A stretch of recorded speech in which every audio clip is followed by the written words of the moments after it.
ஒருத்தன் தலையில ஒரு மூட்டைய வச்சுக்கிட்டு ஓடி வந்து அந்த ரயில்ல ஏறுனான். ஒரு இடத்த பிடிச்சு உட்கார்றான். ரயில் புறப்பட்டுச்சு. தலையில சுமந்து வந்த மூட்டைய மட்டும் அவன் கீழ இறக்கி வைக்கல.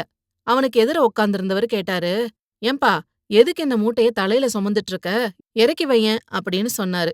அதுக்கு அவன், "வேணாங்க, ரயில் என்ன மட்டும் சுமந்தா போதும், என் சுமைய நான் சுமந்துக்குவேன்" அப்படின்னு சொன்னானாம். பெரியவர் கதைய முடிச்சாரு.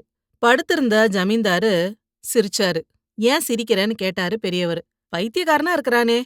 ரயில விட்டு இறங்கும்போது மூட்டைய தூக்கிட்டு இறங்குனா போதாதா?